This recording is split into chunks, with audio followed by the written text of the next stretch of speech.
Hello student, welcome to TR solution academy. আজ কিন্তু আমরা ডব্লিউবিপিএসসি জিওগ্রাফি থেকে 8 নাম্বার প্র্যাকটিস সেট স্টার্ট করবো। তো চলো দেখা যাক ফার্স্ট কোশ্চেন কি আছে।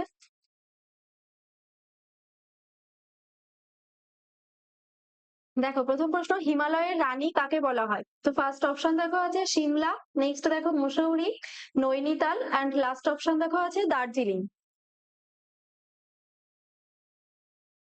তো কারেক্ট অ্যান্সার কিন্তু এখানে হয়ে যাচ্ছে দার্জিলিং, অপশন ডি। এটা কিন্তু পশ্চিমবঙ্গের এই শৈল শহরকে হিমালয়ের রানী হিসেবে আখ্যায়িত করা হয়েছে। তোমরা বাকি অপশনের ব্যাখ্যা একটু জেনে নি চলো। ফার্স্ট অপশন দেখো আছে সিমলা। তো এটি কিন্তু হিমাচল প্রদেশের রাজধানী এবং ব্রিটিশ ভারতের গ্রীষ্মকালীন রাজধানী ছিল। নেক্সট দেখো আছে মুসৌরি। এই উত্তরাখণ্ডের এই শহরটিকে পাহাড়ের রানী বলা হয়। নেক্সট দেখো আছে নৈনিতাল। তো একে কিন্তু উত্তরাখণ্ডের এই শহরকে ভারতের হ্রদের জেলা বলে অভিহিত করা হয়েছে। নেক্সট কোশ্চেন, ভারতের কোন রাজ্যে থর মরুভূমি অবস্থিত? ফার্স্ট অপশন দেখো আছে গুজরাট, নেক্সট দেখো রাজস্থান, পাঞ্জাব, অ্যান্ড লাস্ট দেখো আছে হরিয়ানা। তো সঠিক উত্তর কিন্তু এখানে হয়ে যাচ্ছে রাজস্থান, অপশন বি। তো ভারতের বৃহত্তম মরুভূমি থর প্রধানত রাজস্থান রাজ্যেই কিন্তু অবস্থিত। তো ফার্স্ট অপশন যে আছে গুজরাট, এখানে তাহলে কি রয়েছে? এখানে কিন্তু কচ্ছের রান অবস্থিত, যা একটি লবণাক্ত জলাভূমি। নেক্সট দেখো আছে পাঞ্জাব, অপশন সি। তো এটি কিন্তু একটি কৃষি প্রধান রাজ্য। এখানে কিন্তু থর মরুভূমি প্রান্তিক অংশের সামান্য প্রভাব থাকলেও এটি কিন্তু মরুভূমি রাজ্য নয়। অ্যান্ড লাস্ট অপশন দেখো আছে হরিয়ানা। তো এটিও কিন্তু কৃষি ও শিল্পোন্নত রাজ্য। মূল থর মরুভূমি কিন্তু এখানে অবস্থিত নেই। নেক্সট কোশ্চেন, ভারতের কোন নদীর বদ্বীপকে দক্ষিণ ভারতের উদ্যান বলা হয়? তো ফার্স্ট অপশন দেখো আছে কৃষ্ণা। এটি কি? কৃষ্ণা কিন্তু দক্ষিণ ভারতের দ্বিতীয় দীর্ঘতম নদী। এর বদ্বীপ উর্বর হলেও এটি কিন্তু উদ্যান নামে পরিচিত নয়। নেক্সট দেখো আছে গোদাবরী, অপশন বি। তো এটি কিন্তু দক্ষিণ ভারতের দীর্ঘতম নদী, তবে এর বদ্বীপকে এই বিশেষ নামে কিন্তু ডাকা হয় না। নেক্সট দেখো আছে কাবেরী। তো কাবেরী নদীর বদ্বীপ অঞ্চল অত্যন্ত উর্বর এবং কৃষিকাজের জন্য কিন্তু বিখ্যাত। তাই একে দক্ষিণ ভারতের শস্য ভান্ডার বা দক্ষিণ ভারতের উদ্যান কিন্তু বলা হয়। তো কাবেরী কিন্তু হয়ে যাচ্ছে কারেক্ট আনসার। তবে নেক্সট দেখো আছে মহানদী, অপশন ডি। তো ওড়িশার প্রধান নদী এটি, দক্ষিণ ভারতেরও কিন্তু উদ্যান বলা হয় না একে। চলো তো নেক্সট দেখে নেবো আমরা, ভারতের বৃহত্তম কৃত্রিম হ্রদ কোনটি? তো অপশন এ দেখো আছে গোবিন্দ বল্লভ পন্ত সাগর, নেক্সট দেখো ধেবর হ্রদ, জয়সমাথ, অ্যান্ড লাস্ট অপশন দেখো আছে কোলেরু। তো কারেক্ট আনসার কিন্তু এখানে হয়ে যাবে গোবিন্দ বল্লভ পন্ত সাগর, অপশন এ। উত্তরপ্রদেশের রিহাত বাঁধের পেছনে তৈরি হওয়া এই জলাধারটি ভারতের আয়তনে বৃহত্তম কৃত্রিম একটি হ্রদ। নেক্সট দেখো আছে ধেবর হ্রদ, অপশন বি। এটি কি? এটি রাজস্থানে অবস্থিত। এটিও একটি কৃত্রিম হ্রদ, তবে বৃহত্তম কিন্তু নয়। নেক্সট দেখো আছে জয়সমাথ। তো এটি কিন্তু ধেবর হ্রদেরই অপর নাম, যা ভারতের দ্বিতীয় বৃহত্তম কৃত্রিম হ্রদ। অ্যান্ড লাস্ট অপশন দেখো আছে কোলেরু। তো অন্ধ্রপ্রদেশে অবস্থিত। এটি একটি সম্পূর্ণ প্রাকৃতিকভাবে সৃষ্ট মিষ্টি জলের একটি হ্রদ। চলো নেক্সট দেখো, আরাবল্লী পর্বতের সর্বোচ্চ শৃঙ্গ কোনটি? তো অপশন এ দেখো আছে ধূপগড়, নেক্সট দেখো অমরকণ্টক, গুরু শিখর, অ্যান্ড লাস্ট অপশন দেখো আছে পরেশনাথ। তো সঠিক উত্তর কিন্তু এখানে হচ্ছে গুরু শিখর, অপশন সি। রাজস্থানের মাউন্ট আবুর কাছে অবস্থিত এই গুরু শিখর, যার উচ্চতা কিন্তু রয়েছে প্রায় 1722 মিটার। তো এটি কিন্তু প্রাচীন ভঙ্গিল পর্বত আরাবল্লীর সর্বোচ্চ শৃঙ্গ। তো ফার্স্ট অপশন দেখো আছে ধূপগড়। এটি কিন্তু মধ্যপ্রদেশের সাতপুরা পর্বতের সর্বোচ্চ শৃঙ্গ। নেক্সট দেখো আছে অমরকণ্টক। এটি মহাকাল পর্বতের সর্বোচ্চ শৃঙ্গ। এখান থেকেই কিন্তু নর্মদা নদী উৎপত্তি হয়েছে। অ্যান্ড লাস্ট অপশন দেখো আছে পরেশনাথ। তো এটি ঝাড়খণ্ডে অবস্থিত ছোটনাগপুর মালভূমিরই কিন্তু সর্বোচ্চ শৃঙ্গ। নেক্সট দেখো, ভারতের কোন মৃত্তিকাকে উর্বর মৃত্তিকা বলা হয়? তো অপশন এ দেখো আছে কৃষ্ণ মৃত্তিকা, নেক্সট দেখো পলল মৃত্তিকা, লোহিত মৃত্তিকা, অ্যান্ড লাস্ট অপশন দেখো ল্যাটেরাইট মৃত্তিকা। তো সঠিক উত্তর কিন্তু এখানে হয়ে যাবে পলল মৃত্তিকা, অর্থাৎ অপশন বি হচ্ছে কারেক্ট আনসার। তো নদী দ্বারা বাহিত পলি সঞ্চিত হয়ে এই মাটির কিন্তু সৃষ্টি হয়। কৃষিকাজের জন্য এটি ভারতের সর্বোচ্চ উর্বর মৃত্তিকা। তো ফার্স্ট অপশন কি আছে দেখো কৃষ্ণ মৃত্তিকা, অপশন এ। এটি ব্যাসাল্ট শিলা ক্ষয় হয়ে তৈরি হয়। তুলো চাষের জন্য কিন্তু বিখ্যাত রেগুর মৃত্তিকা এটি, তবে পলির মতো কিন্তু অতটা উর্বর প্রকৃতির এই মৃত্তিকা নয়। এই মৃত্তিকাতে কিন্তু জল ধারণ ক্ষমতা অনেকটাই বেশি থাকে। তো নেক্সট দেখো লোহিত মৃত্তিকা, অপশন সি। এটি কি? লোহা বেশি থাকায় এর রং কিন্তু লাল, তবে মূলত অনুর্বর মাটি। নেক্সট দেখো আছে ল্যাটেরাইট মৃত্তিকা। তো বৃষ্টির জলে ধুয়ে তৈরি এই মাটি ইটের মতোই শক্ত এবং চাষাবাদের জন্য কিন্তু খুবই অনুর্বর। নেক্সট দেখো, ভারতের কোন ধরনের অরণ্য সবচেয়ে বেশি দেখা যায়? তো ফার্স্ট অপশন দেখো আছে ক্রান্তীয় চিরহরিৎ, ক্রান্তীয় পর্ণমোচী, ম্যানগ্রোভ অ্যান্ড লাস্ট অপশন দেখো পার্বত্য অরণ্য। তো সঠিক উত্তর কিন্তু হয়ে যাচ্ছে ক্রান্তীয় পর্ণমোচী, অপশন বি। এই অরণ্যের গাছেরা বছরের একটি নির্দিষ্ট সময়ে কিন্তু পাতা ঝরিয়ে দেয়। ভারতের প্রায় 60 to 70%, 60% থেকে প্রায় 70% বিস্তীর্ণ অঞ্চল জুড়ে কিন্তু এই মৌসুমী অরণ্য বা পর্ণমোচী অরণ্য দেখা দেয়। তো ফার্স্ট অপশন দেখো আছে ক্রান্তীয় চিরহরিৎ অরণ্য। যেসব অঞ্চলে বার্ষিক বৃষ্টিপাত 200 সেমির বেশি হয়, যেমন পশ্চিমঘাট পার্বত্য অঞ্চলে, তো সেখানে কিন্তু এই মাটি দেখা যায়। নেক্সট দেখো আছে ম্যানগ্রোভ অরণ্য। এটি উপকূলীয় লবণাক্ত মাটিতে দেখা যায়, যেমন সুন্দরবন, যার বিস্তার কিন্তু তুলনামূলকভাবে কম। নেক্সট দেখো আছে পার্বত্য অরণ্য। শুধুমাত্র হিমালয় এবং উঁচু পার্বত্য অঞ্চলেই কিন্তু এই অরণ্য সীমাবদ্ধ থাকে। নেক্সট কোশ্চেন, ভারতের কোন শহরে প্রথম খনিজ তেল আবিষ্কৃত হয়? তো ফার্স্ট অপশন দেখো আছে ডিগবয়, নেক্সট দেখো Naharkatia, Bombay high and last option দেখো আঙ্কলেশ্বর। তো সঠিক উত্তর কিন্তু হয়ে যাচ্ছে ডিগবয়, অর্থাৎ অপশন এ হচ্ছে কারেক্ট আনসার। তো আসামের ডিগবয়ে 1889 সালে কিন্তু, কত বললাম না, 1889 সালে ভারতের প্রথম খনিজ তেলের সন্ধান পাওয়া যায় এবং প্রথম পরিশোধনাগার গড়ে ওঠে। তো নেক্সট দেখো অপশন বি আছে নাহারকাটিয়া। এটিও আসামের একটি তেল খনি, তবে ডিগবয়ের পরে এটি আবিষ্কৃত হয়েছে। নেক্সট দেখো আছে বোম্বে হাই, আরব সাগরে অবস্থিত। এটি ভারতের বৃহত্তম খনিজ তেল উত্তোলন কেন্দ্র, কিন্তু এটি 1974 সালে আবিষ্কৃত হয়। নেক্সট দেখো, কত বললাম, এটি না 1974 সালে।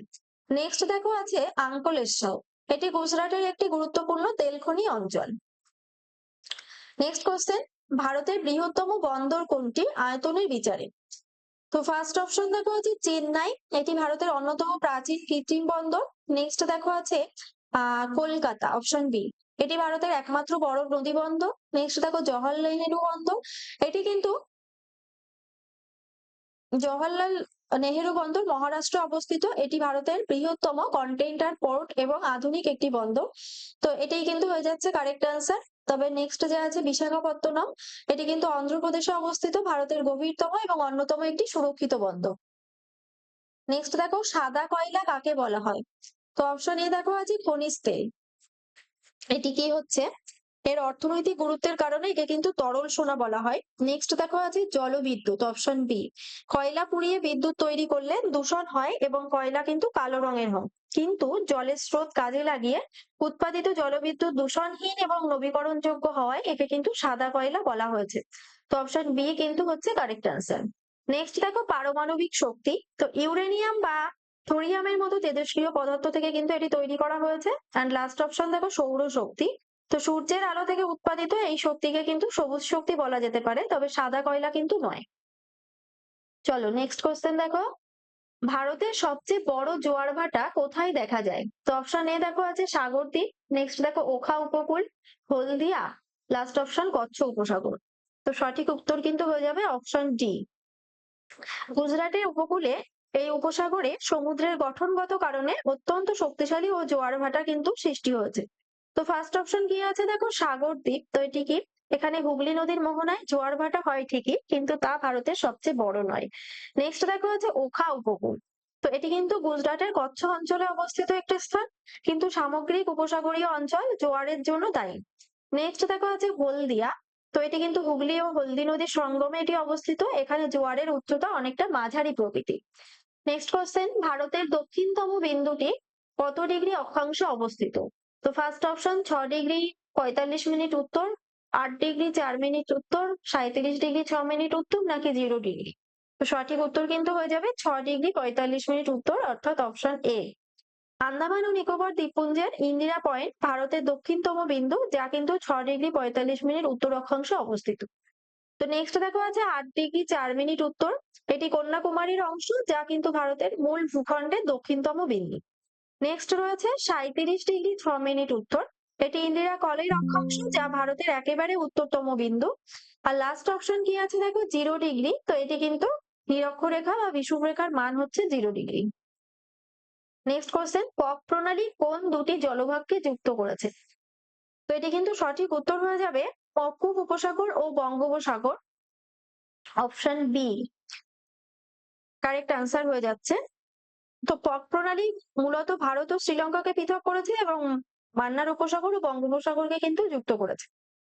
তো ফার্স্ট অপশন কি আছে দেখো, আরব সাগর ও বঙ্গোপসাগর, অপশন এ। এই দুটি বিশাল মহাসাগরীয় অংশকে সরাসরি কোনো প্রণালী যুক্ত করেনি। নেক্সট আছে কি, লোহিত সাগর ও ভূমধ্য সাগর, এই দুটি সাগরকে যুক্ত করেছে সুয়েজ খাল। অ্যান্ড লাস্ট অপশন দেখো আছে ভারত মহাসাগর ও বঙ্গোপসাগর। প্রণালী বলতে দুটি নির্দিষ্ট অপেক্ষাকৃত ছোট জলভাগ বা উপসাগরের সংযোগকে কিন্তু বোঝায়। নেক্সট দেখো, গঙ্গার দীর্ঘতম উপনদী কোনটি? তো অপশন এ দেখো যমুনা, নেক্সট দেখো সোন, গোমতী, অ্যান্ড লাস্ট অপশন দেখো রামগঙ্গা। তো কারেক্ট আনসার কিন্তু হয়ে যাচ্ছে যমুনা, অপশন এ। যমুনোত্রী হিমবাহ থেকে উৎপন্ন হয়েছে যমুনা নদী, গঙ্গার সবচেয়ে দীর্ঘতম একটি উপনদী, যার দৈর্ঘ্য কিন্তু রয়েছে 1376 কিমি। কত বললাম না, 1376 কিমি কিন্তু এর দৈর্ঘ্য রয়েছে। তো নেক্সট আছে দেখো সোন, এটি কিন্তু গঙ্গার ডান তীরের উপনদী যা অমরকন্টক থেকে উৎপন্ন হয়েছে। নেক্সট গোমতী, এটি গঙ্গার বাম তীরের উপনদী যা উত্তরপ্রদেশের সমভূমি থেকে উৎপন্ন হয়েছে। অ্যান্ড লাস্ট অপশন দেখো রামগঙ্গা, তো এটি উত্তরাখণ্ডে উৎপন্ন গঙ্গার অপর আরো একটি উপনদী। চলো নেক্সট কোশ্চেন দেখো, ভারতের চা বাগান সবচেয়ে বেশি কোন রাজ্যে আছে? তো ফার্স্ট অপশন দেখো আছে পশ্চিমবঙ্গ, নেক্সট দেখো আসাম, কেরালা, অ্যান্ড তামিলনাড়ু। তো সঠিক উত্তর কিন্তু হয়ে যাবে এখানে আসাম, অপশন বি হয়ে যাচ্ছে কারেক্ট আনসার।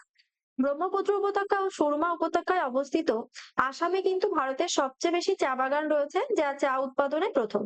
তো ফার্স্ট অপশন কি আছে পশ্চিমবঙ্গ, এটি কি হয়েছে, চা উৎপাদনে পশ্চিমবঙ্গ কিন্তু ভারতের দ্বিতীয় স্থানে রয়েছে। নেক্সট দেখো আছে কেরালা, তো এটি কিন্তু দক্ষিণ ভারতের একটি চা উৎপাদক রাজ্য, তবে আসামের চেয়ে অনেকটাই পিছিয়ে। নেক্সট লাস্ট অপশন দেখো আছে তামিলনাড়ু, নীলগিরি পর্বতের চায়ের জন্য বিখ্যাত হলে মোট বাগানের সংখ্যায় কিন্তু আসামই সেরা স্থানে রয়েছে। চলো নেক্সট কোশ্চেন দেখো, পশ্চিমবঙ্গের কোন জেলাটি ছোটনাগপুর মালভূমির অংশ? তো ফার্স্ট অপশন দেখো নদিয়া, নেক্সট দেখো Purulia, Birbhum, and last option দেখো মালদা। তো সঠিক উত্তর কিন্তু হয়ে যাচ্ছে Purulia, option B correct answer হচ্ছে। পশ্চিমবঙ্গের সর্বপশ্চিমের এই জেলাটি পুরোটাই প্রাচীন আগ্নেয় ও রূপান্তরিত শিলা দ্বারা গঠিত। এটি ছোটনাগপুর মালভূমির পূর্ব দিকের কিন্তু একটি প্রান্তভাগ। তো ফার্স্ট অপশন যে আছে নদিয়া, এটি গাঙ্গেয় বদ্বীপ সমভূমির অন্তর্গত একটি জেলা। নেক্সট দেখো আছে বীরভূম, তো এটি কি, এই জেলার পশ্চিমাংশ কিন্তু রাঢ় অঞ্চলের অন্তর্গত। অ্যান্ড লাস্ট অপশন দেখো আছে মালদা, এটি উত্তরবঙ্গের সমভূমি যাকে কিন্তু বরেন্দ্রভূমি বা বরিনাথ অঞ্চল বলা হয়। নেক্সট কোশ্চেন, পশ্চিমবঙ্গের প্রধান কৃষিজ ফসল কোনটি? তো এখানে এখানে কিন্তু সঠিক উত্তর হয়ে যাবে ধান, অপশন বি হচ্ছে কারেক্ট আনসার। ধান পশ্চিমবঙ্গের মাটি ও জলবায়ু ধান চাষের জন্য অত্যন্ত অনুকূল হয়। তো পশ্চিমবঙ্গ কিন্তু ভারতের মধ্যে অন্যতম শ্রেষ্ঠ ধান উৎপাদক রাজ্য এবং এটি কিন্তু এখানকার প্রধান কৃষিজ ফসল। তো ফার্স্ট অপশন যে আছে পাট, এটি তাহলে কি, এটি পশ্চিমবঙ্গের প্রধান অর্থকরী ফসল কিন্তু কৃষিজ ফসল নয়। নেক্সট দেখো আছে আলু, তো হুগলি ও বর্ধমান কিন্তু আলু চাষে বিখ্যাত, তবে এটি প্রধান ফসল কিন্তু নয়। অ্যান্ড লাস্ট অপশন দেখো আছে গম, তো উত্তরবঙ্গ ও নদিয়াতে কিন্তু গমের চাষ হলেও ধানের তুলনায় কিন্তু তা কিছুটা নগণ্য। নেক্সট দেখো, রূপনারায়ণ নদী কোন দুটি নদীর মিলিত প্রবাহ? তো অপশন এ দেখো হলদি ও রসুলপুর, নেক্সট দেখো শিলাই ও দ্বারকেশ্বর, কংসাবতী ও কেলেঘাই, নাকি ময়ূরাক্ষী ও অজয়। তো সঠিক উত্তর কিন্তু হয়ে যাবে অপশন বি। পশ্চিম মেদিনীপুর ও বাঁকুড়া জেলার উপর দিয়ে প্রবাহিত শিলাবতী এবং দ্বারকেশ্বর নদী কিন্তু ঘাটালের কাছে মিলিত হয়ে রূপনারায়ণ নদী সৃষ্টি করেছেন। তো ফার্স্ট অপশন দেখা আছে হলদি ও রসুলপুর, এটি পূর্ব মেদিনীপুরের দুটি পৃথক নদী, কংসাবতী ও কেলেঘাই মিলে হলদি নদী তৈরি হয়েছে। নেক্সট দেখা আছে কংসাবতী ও কেলেঘাই, এই দুটি নদীর মিলিত প্রবাহের নাম হলদি নদী। অ্যান্ড লাস্ট অপশন দেখা আছে ময়ূরাক্ষী ও অজয়, তো এরা কিন্তু বীরভূম ও বর্ধমান অঞ্চলকে পৃথক করেছে। চলো নেক্সট কোশ্চেন দেখে নেব, পশ্চিমবঙ্গের খনিজ তেল শোধনাগারটি কোথায় অবস্থিত? তো ফার্স্ট অপশন কি আছে বজবজ, নেক্সট আছে দেখো হলদিয়া, আসানসোল, এন্ড লাস্ট অপশন দেখো কলকাতা। তো কারেক্ট আনসার কিন্তু হয়ে যাচ্ছে এখানে হলদিয়া, অপশন বি হচ্ছে সঠিক উত্তর। তো এটি পূর্ব মেদিনীপুর জেলায় হলদিয়া বন্দর লাগোয়া অঞ্চলে কিন্তু পশ্চিমবঙ্গের একমাত্র এবং অত্যন্ত গুরুত্বপূর্ণ খনিজ তেল শোধনাগার অবস্থিত। তো ফার্স্ট অপশন যে রয়েছে বজবজ, এটি তাহলে কি, এটি তাপবিদ্যুৎ কেন্দ্র এবং চটকলের জন্য পরিচিত। নেক্সট দেখো আছে আসানসোল, অপশন সি, তো এটি শিল্পাঞ্চল, কয়লা খনি এবং লৌহ ইস্পাত কারখানার জন্য বিখ্যাত। অ্যান্ড লাস্ট অপশন দেখো আছে কলকাতা, রাজধানী শহর এবং প্রধান বাণিজ্যিক কেন্দ্র, এখানে কোনো তৈল শোধনাগার কিন্তু এখনো পর্যন্ত নেই। চলো নেক্সট কোশ্চেন দেখো, পশ্চিমবঙ্গের প্রশাসনিক বিভাগের সংখ্যা কটি? তো কারেক্ট আনসার কিন্তু হয়ে যাচ্ছে এখানে 5টি, অর্থাৎ অপশন সি। তো বর্তমানে প্রশাসনিক সুবিধার জন্য কিন্তু পশ্চিমবঙ্গকে 5টি বিভাগে ভাগ করা হয়েছে। যেমন রয়েছে প্রেসিডেন্সি বিভাগ, বর্ধমান বিভাগ, মেদিনীপুর বিভাগ, মালদা, এছাড়া কিন্তু জলপাইগুড়ি বিভাগ রয়েছে। তো ফার্স্ট অপশন দেখো আছে 3টি। তো এটি কিন্তু পশ্চিমবঙ্গে প্রথম অবস্থায় পূর্বে কিন্তু 3টি বিভাগ ছিল। নেক্সট কোশ্চেন দেখো, শুকনো ফল বা ড্রাই ফ্রুটস উৎপাদনে কোন রাজ্য প্রথম? তো এটি কিন্তু কারেক্ট আনসার হয়ে যাবে জম্মু ও কাশ্মীর, অর্থাৎ অপশন বি। শীতল জলবায়ুর কারণে আখরোট, কাঠবাদাম, চেরি সহ বিভিন্ন ধরনের ড্রাই ফ্রুটস উৎপাদনে কিন্তু ভারতে প্রথম স্থান অধিকার করেছে জম্মু ও কাশ্মীর। তো ফার্স্ট অপশন দেখো আছে হিমাচল প্রদেশ, এটি কি? এই রাজ্য কিন্তু আপেল ও অন্যান্য তাজা ফলের জন্য বিখ্যাত। নেক্সট দেখো আছে সিকিম, তো এটি কিন্তু জৈব কৃষিকাজ এবং বড় এলাচের জন্য বিখ্যাত। অ্যান্ড লাস্ট অপশন দেখো উত্তরাখণ্ড, তো এই রাজ্য কিন্তু পর্যটন এবং কিছু পাহাড়ি ফসলের জন্য বিশেষ পরিচিত। নেক্সট কোশ্চেন, ভারতের বৃহত্তম ন্যাশনাল পার্ক কোনটি? অপশন এ দেখো জিম করবেট, নেক্সট দেখো আছে হেমিস, কাজিরাঙা, গির। তো হেমিস কিন্তু সঠিক উত্তর হচ্ছে অপশন বি। লাদাখে অবস্থিত হেমিস ন্যাশনাল পার্ক আয়তনের দিক থেকে ভারতের সর্ববৃহৎ। এটি স্নো লেপার্ড বা তুষার চিতাবাঘের জন্য কিন্তু জগৎ বিখ্যাত। তো ফার্স্ট অপশন দিয়ে আছে জিম করবেট, এটি কিন্তু উত্তরাখণ্ডে অবস্থিত ভারতের প্রথম প্রাচীনতম ন্যাশনাল পার্ক। অ্যান্ড নেক্সট দেখো কাজিরাঙা, আসামের এই পার্কটি একশৃঙ্গ গন্ডারের জন্য বিশ্ববিখ্যাত। আর লাস্ট অপশন আছে দেখো গির, তো গুজরাটের গির ন্যাশনাল পার্ক এশিয়াটিক সিংহের একমাত্র প্রাকৃতিক কিন্তু আবাসস্থল। নেক্সট দেখো, ভারতের কোন রাজ্যে লিগনাইট কয়লা সবচেয়ে বেশি পাওয়া যায়? তো ফার্স্ট অপশন দেখো আছে তামিলনাড়ু, নেক্সট দেখো Paschimbanga, Rajasthan, and last option দেখো গুজরাট। তো সঠিক উত্তর কিন্তু হয়ে যাচ্ছে তামিলনাড়ু, অপশন এ হচ্ছে কারেক্ট অ্যান্সার। এই রাজ্যের নেভেলি ভারতের মোট সঞ্চিত লিগনাইট কয়লার 80% পাওয়া যায়। কত বললাম না, প্রায় কিন্তু 80% পাওয়া যায়। নেক্সট দেখো হচ্ছে পশ্চিমবঙ্গ, এখানকার রানীগঞ্জ ও আসানসোলে মূলত উৎকৃষ্ট মানের বিটুমিনাস জাতীয় কয়লা পাওয়া যায়। নেক্সট দেখো রাজস্থান, রাজস্থানের পালানায় লিগনাইট পাওয়া গেলেও তা কিন্তু তামিলনাড়ুর তুলনায় কিছুটা কম। অ্যান্ড লাস্ট অপশন দেখো গুজরাট, এখানেও কিন্তু কিছু লিগনাইট খনি রয়েছে, তবে উৎপাদনে তামিলনাড়ু থেকে কিন্তু সেরা স্থানে রয়েছে। চলো নেক্সট কোশ্চেন দেখো, হীরাকুদ বাঁধ কোন নদীর ওপর অবস্থিত? তো ফার্স্ট অপশন দেখো আছে নর্মদা, নেক্সট দেখো মহানদী, তাপি, অ্যান্ড লাস্ট অপশন দেখো গোদাবরী। তো সঠিক উত্তর কিন্তু হয়ে যাচ্ছে এখানে মহানদী, অপশন বি হচ্ছে কারেক্ট অ্যান্সার। ওড়িশায় মহানদীর উপর নির্মিত হীরাকুদ বাঁধটি হচ্ছে ভারতের দীর্ঘতম একটি বাঁধ। এটা কিন্তু বিশ্বের অন্যতম একটি বাঁধ। ফার্স্ট আছে দেখো নর্মদা, অপশন এ। এই নদীর ওপর সর্দার সরোবর এবং ইন্দিরা সাগর রয়েছে। নেক্সট দেখো তাপি, তো গুজরাটে এই নদীর ওপর কিন্তু উকাই বাঁধ রয়েছে। আর গোদাবরী নদী, এর ওপর কিন্তু কোলাভরম বা জয়কাওয়ারি বাঁধ অবস্থিত। নেক্সট কোশ্চেন, ভারতের কোন রাজ্যে জাফরান চাষ হয়? তো এখানে কিন্তু কারেক্ট আনসার হয়ে যাবে জম্মু ও Kashmir, option C.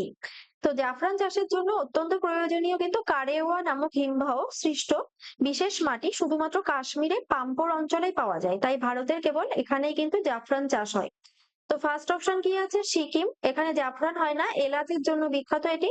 Next Himachal Pradesh, জলবায়ু শীতল হলেও জাফরান চাষের মাটি এখানে নেই। নেক্সট কেরালা, এখানে গোলমরিচ, লবঙ্গ জাতীয় কিছু মশলার চাষ হয়। নেক্সট কোশ্চেন, ভারতের কোন শহরে প্রথম পাতাল রেল চলেছিল? তো এখানে কিন্তু সঠিক উত্তর হবে কলকাতা, অপশন বি। 1984 সালে 1984 সালে কিন্তু 24শে অক্টোবর ভারতের মধ্যে সর্বপ্রথম কলকাতায় পাতাল রেল বা মেট্রো পরিষেবা শুরু হয়েছিল। তো ফার্স্ট অপশন দেখো হচ্ছে দিল্লি, দিল্লিতে অনেক পরে 2002 সালে কিন্তু শুরু হয়েছে দিল্লিতে। নেক্সট দেখো আছে মুম্বাই, মুম্বাইয়ে ভারতের লোকাল ট্রেনের লাইফ লাইন হলেও মেট্রো এসেছে কিন্তু সম্প্রতি। অ্যান্ড লাস্ট অপশন দেখো আছে চেন্নাই, তো এখানে কিন্তু এমআরটিএস রয়েছে, তবে প্রথম পাতাল রেল কিন্তু কলকাতাতেই অবস্থিত। নেক্সট দেখো, ওজোন স্তর বায়ুমণ্ডলের কোন স্তরে অবস্থিত? তো এখানে কিন্তু কারেক্ট অ্যান্সার হয়ে যাবে স্ট্র্যাটোস্ফিয়ার, অপশন বি। স্ট্র্যাটোস্ফিয়ার ট্রোপোস্ফিয়ারের ঠিক উপরেই রয়েছে, মূলত 15 থেকে কিন্তু 30 কিমি উচ্চতার মধ্যে অবস্থান করছে এটি। তো ওজোন গ্যাসের আচ্ছাদন থাকে যা কিন্তু সূর্যের ক্ষতিকারক অতি বেগুনি রশ্মি শোষণ করে পৃথিবীকে রক্ষা করে। তো ফার্স্ট অপশন দেওয়া আছে ট্রোপোস্ফিয়ার, এটি কিন্তু বায়ুমণ্ডলের সর্বনিম্ন স্তর, যেখানে ঝড় বৃষ্টি মেঘ সৃষ্টি হয়, যাবতীয় আবহাওয়ার পরিবর্তন কিন্তু এই স্তরেই ঘটে থাকে। তো নেক্সট দেখো আছে মেসোস্ফিয়ার, এটি বায়ুমণ্ডলের সবচেয়ে শীতল স্তর, এখানে মহাকাশ থেকে আসা উল্কাপিণ্ড পুড়ে ছাই হয়ে যায়। অ্যান্ড লাস্ট অপশন দেখো আছে থার্মোস্ফিয়ার। এখানে বাতাস আইনো অক্সাইড অবস্থায় থাকে বলে আইনোস্ফিয়ার বলে, যা কিন্তু রেডিও তরঙ্গকে প্রতিফলিত করে। চলো নেক্সট কোশ্চেন দেখে নেব। দেখো সৌরজগতের উজ্জ্বলতম গ্রহ কোনটি? তো এখানে কিন্তু কারেক্ট আনসার হয়ে যাবে শুক্র, অপশন এ। শুক্র গ্রহের বায়ুমণ্ডল ঘন কার্বন ডাই অক্সাইড ও সালফিউরিক অ্যাসিডের মেঘ দিয়ে ঘেরা থাকায় এটি কিন্তু সূর্যের আলোকে সবচেয়ে বেশি প্রতিফলিত করে, তাই শুক্র কিন্তু সৌরজগতের উজ্জ্বলতম ও উষ্ণতম গ্রহ। তবে বৃহস্পতি, অপশন বি, এটি কিন্তু সৌরজগতের বৃহত্তম গ্রহ। নেক্সট দেখো আছে শনি, এর চারদিকে স্পষ্ট বলয় দেখা যায়। আর মঙ্গল গ্রহ কিন্তু ফেরিক অক্সাইডের উপস্থিতি থাকার কারণে একে কিন্তু লাল রঙের বলা হয়, এটি লাল রঙের দেখতে হয় এই গ্রহ। নেক্সট কোশ্চেন, ভারতের প্রথম চটকল কোথায় স্থাপিত হয়েছিল? তো ফার্স্ট অপশন দেখো আছে রিষড়া। এটি কি? তো রিষড়া কিন্তু 1855 সালে, কত বললাম না, 1855 সালে কিন্তু জর্জ অকল্যান্ড পশ্চিমবঙ্গের হুগলি নদীর তীরে রিষড়ায় ভারতের সর্বপ্রথম পাটকল বা চটকল স্থাপন করেছে। তো অপশন এ কিন্তু হচ্ছে তাহলে কারেক্ট আনসার। তো নেক্সট দেখো আছে খড়দহ, নৈহাটি বা টিটাগড়। এইগুলো জায়গাগুলোতে কিন্তু হুগলি শিল্পাঞ্চলের অন্তর্গত এবং পরে এখানে বহু চটকল গড়ে উঠেছে, কিন্তু প্রথম গড়ে উঠেছিল রিষড়াতেই। নেক্সট কোশ্চেন, করমণ্ডল উপকূলে বছরে কয়বার বৃষ্টিপাত হয়? তো এখানে কিন্তু সঠিক উত্তর হয়ে যাবে দুবার, অপশন বি। তামিলনাড়ুর করমণ্ডল উপকূলে প্রথমবার দক্ষিণ পশ্চিম মৌসুমী বায়ুর প্রভাবে বৃষ্টি হয়, যেটা কিন্তু গ্রীষ্মকাল বা বর্ষার সময় হয়ে থাকে যেটা। এরপর শীতকালে যখন উত্তর পূর্ব মৌসুমী বায়ু, যেটা প্রত্যাবর্তনকারী মৌসুমী বায়ু, তো বঙ্গোপসাগরের ওপর দিয়ে জলীয় বাষ্প সংগ্রহ করে ফিরে আসে, তো তখন কিন্তু পূর্বঘাট বাধা পেয়ে এই উপকূলে দ্বিতীয়বার আবার প্রবল পরিমাণে বৃষ্টিপাত ঘটায়। তাই বছরে কিন্তু সেখানে দুবার বৃষ্টি হয়। তো ফার্স্ট অপশন রয়েছে দেখো একবার, অপশন এ। ভারতের বেশিরভাগ অঞ্চলে কিন্তু মূলত বছরে একবারই বৃষ্টিপাত হয়।